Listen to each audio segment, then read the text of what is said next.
आज लोकांना हवी तशी सुखसोयीने युक्त घरं मिळत नाहीयेत किंवा मिळाली तर त्यांची फसवणूक होते, त्यांना तडजोड करावी लागते. त्यांच्या स्वप्नातलं हवं तसं सुखसोयीने युक्त घर मिळावं, त्यांच्या आयुष्यात सुख आणि शांती निर्माण व्हावी यासाठी आम्ही मार्गदर्शन करतोय. ही घरं मिळवून देताना ही योग्य दरात असतील या मिशनवर काम करत असताना आज आम्हाला 7 वर्ष पूर्ण होत आहे. या 7 वर्षात आपले साथ आणि विश्वास फार मोलाचा होता. ही साथ अशीच असू दे, हा विश्वास असाच असू दे, हीच ईश्वरचरणी प्रार्थना. विधानसभा निवडणुकीत मंत्री दीपक केसरकर यांचे 12 वाजवण्याचे काम भाजपनंच केलं आणि येत्या विधानसभेला सुद्धा तेच करणार. केसरकर यांनी प्रत्यक्ष उद्धव ठाकरे यांना आव्हान दिलंय की 2 दिवसात खुलासा नाही केला तर मी भांडाफोड करेन. मात्र ज्या दिवशी हे धाडस कराल त्या दिवशी तुमच्या भ्रष्टाचाराचं वस्त्रहरण केल्याशिवाय शांत बसणार नाही, असं आव्हान विनायक राऊत यांनी वेंगुर्लेत एका कार्यक्रमात बोलताना केलंय. यावेळी त्यांनी शिंदे सरकारवरही जोरदार टीका केली आहे. उद्धवजींनी जो पूर्वीची जबाबदारी दिली होती त्या जबाबदारीच्या अनुषंगाने अख्ख्या राज्याचे नियोजन मंत्री, गृहमंत्री, इथले पालकमंत्री, वेगवेगळ्या जबाबदाऱ्या अनेक जबाबदाऱ्या होत्या. चांदा ते बांधाच्या माध्यमातून कोट्यावधी रुपये आले होते. किती जणांना मिळाले, किती खर्च झाले? पैसा भरपूर येत होता पण खर्च करण्यासाठी अभ्यास करण्यामध्ये 5 वर्ष या दीपकबाईंची कधी गेली ती कळलंच नाही.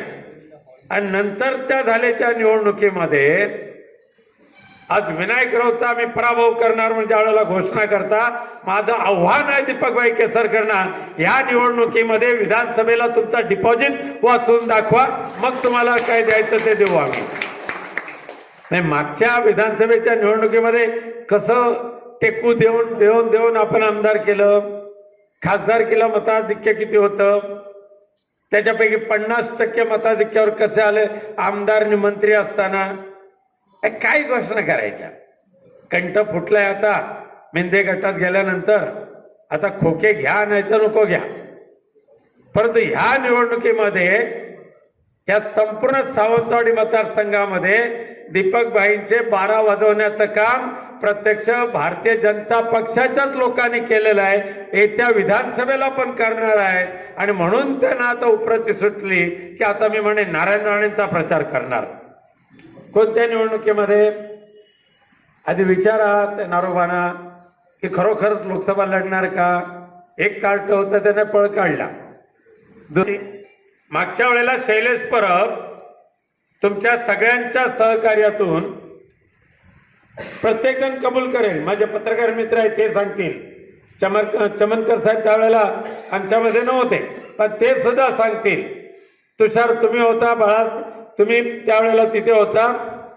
त्या मागच्या विधानसभेच्या निवडणुकीमध्ये शैलेश परब जर आमचे विधानसभेचे आमदार केला त्यांना तिकीट मिळाली असती ते 1001% केसरकरांचा बाजार बंद झाला असता. बाजार बंद झाला असता. मग काय संधी शोधायची, आता काय करायचं? मग दडपशाहीच्या विरोधात उभा राहिलो, दादागिरीच्या विरोधात उभा राहिलो. कुठे?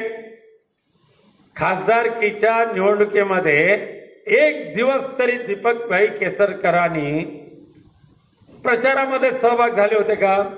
पत्रकार परिषदा घ्यायचे, गोव्यामध्ये बसायचे, बाकी काय बोलायचं ते बोलायचं. पण ह्या जिल्ह्यामध्ये किंवा ह्या लोकसभा मतदारसंघामध्ये मैदानामध्ये उतरून नारायण राणेच्या दहशतीच्या विरोधात जर कोण लढला असेल तो शिवसैनिक लढला आणि मग त्याच्या पाठीमागे तुम्ही मग धावून आलात आणि आयत्या वेळामध्ये नागोबा बसले आणि शैलेश परबांच्या पुढ्यातलं ताट ओढून घेतलं. आता आणखी सुद्धा बराच काय आम्ही सांगू शकतो. परवाच्या दिवशी त्यांनी आता प्रत्यक्ष उद्धवजी ठाकरेंना आव्हान दिलंय, 2 दिवसात खुलासा नाही केला तर मी भांडाफोड करेन. ज्या दिवशी भांडाफोड करायचं धाडस कराल असलं तर त्याच दिवशी तुमचं पूर्णपणे भ्रष्टाचाराचं वस्त्रहरण केल्याशिवाय विनायकराव स्वस्थ बसणार नाही, हे सुद्धा लक्षात ठेवा. का स्वतः काचेच्या घरात राहायचं आणि शिवसेनेवर दगडफेक करायची, भारतीय जनता पक्षाची लोचटगिरी करून, त्यापेक्षा स्वतःचं कर्तृत्व दाखवा ना. अरे ज्या भाजपाने तुम्हाला आता वेशीच्या बाहेर फेकून दिलं आणि त्या लोबोताईंनी आवाज उठवला त्याच्या विरोधात, उद्धव साहेबांना चॅलेंज देत असताना दीपकभाई स्वतःच्या आधी ऐपत काय ती ओळखून घ्या. किती आवाका आहे तुमचा? ज्या शरद पवार साहेबांनी तुम्हाला राजकीय आधार दिला, आर्थिक आधार दिला, अनेक ठिकाणी तुम्हाला पार्टनरशिप करून दिली शरद पवार साहेबांनी, बरोबर ना चवनकर साहेब? केवळ स्वार्थासाठी शरद पवार साहेबांना धुडकावलं, केवळ स्वार्थासाठी उद्धवजी ठाकरे साहेबांना धुडकावलं.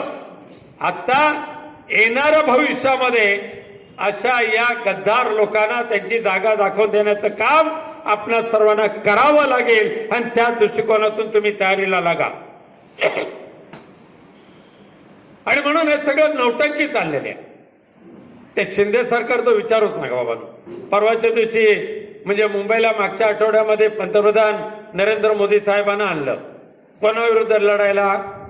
म्हणजे ज्या पक्षाचा मुख्यमंत्री आहे, ज्या पक्षाचा गृहमंत्री आहे, केंद्रामध्ये पंतप्रधान आहेत, केंद्रामध्ये भाजप आहे, अख्ख्या देशामध्ये राजवट आहे, त्या सगळ्यांना एकत्रित येऊन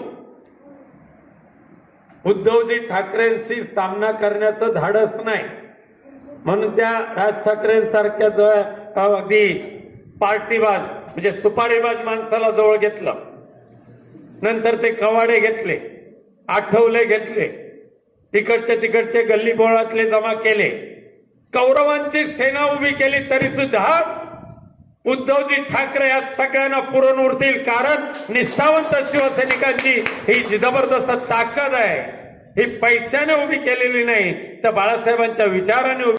शिंदे सरकारला शरम वाटली पाहिजे. पत्रकारांच्या साक्षीने सांगतो की आजची तारीख 24 डिसेंबर 24 जानेवारी वर्षाचा असलेला नियतवय आज सुद्धा 22% पुढे खर्च करू शकलेले नाहीत. 1 महिन्यानंतर आर्थिक वर्ष संपणार, पैसे असून सुद्धा विकासाला पैसे द्यायचे नाहीत, अशा पद्धतीची दानत असणार हे सध्याचं सरकार हे लोकांना फसवण्याचंच काम करणार. फक्त आमिष दाखवतील, गाजर दाखवतील.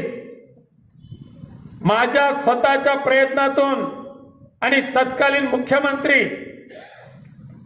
आणि महाराष्ट्र सरकारने प्रस्ताव पाठवला दिल्लीला आणि प्रधानमंत्री स्वदेश दर्शन योजनेमध्ये आपला सिंधुदुर्ग जिल्हा मी समाविष्ट करून घेतला. 18 कोटीचा पहिला हप्ता आला. दीपकभाई साईबाबांची शपथ घेऊन सांगा हो, 18 कोटी प्रधानमंत्री स्वदेश दर्शन योजनेचे जे आले, कोणत्या ठिकाणी खर्च केलात आणि खर्च ज्या बाबीवर केलात त्याचं आता अस्तित्व काय? कॉन्ट्रॅक्टरनं त्यांची भर केली, पैशाचं वाटोळं केलं, म्हणून त्याला मी पुन्हा विरोध केला आणि पुन्हा एकदा आदरणीय पंतप्रधानांना भेटलो आणि सांगितलं की प्रधानमंत्री स्वदेश दर्शन टप्प्या 2 मध्ये आमचा सिंधुदुर्ग आणि रत्नागिरी जिल्हा घ्या. मला आनंद होतोय सांगायला की पुन्हा एकदा केंद्र सरकारच्या माध्यमातून प्रधानमंत्री स्वदेश दर्शन योजनेच्या माध्यमातून किमान 200 कोटी रुपये या सिंधुदुर्गाच्या पर्यटनासाठी, केवळ कोस्टल नव्हे तर हा जो सह्याद्रीचा जो पट्टा आहे, या सह्याद्री पट्ट्यातलं पर्यटन आणि समुद्र किनारपट्टीचं पर्यटन हे दोन्ही ठिकाणी त्याचा पुरेपूर उपयोग केला जाणार आहे. कालच उपमुख्यमंत्री देवेंद्र फडणवीस साहेबांच्या त्या मीटिंग मध्ये मी याबाबत सांगितलं की चांगले अधिकारी द्या, पैशाचा सदुपयोग करणारे द्या. आमचे दिवसभरातले सर्व अपडेट्स, ताज्या घडामोडी आणि थेट लाईव्ह पाहण्यासाठी सबस्क्राईब करा, लाईक करा कोकणचं नंबर 1 महा चॅनल कोकण 7 लाईव्हचं YouTube चॅनल.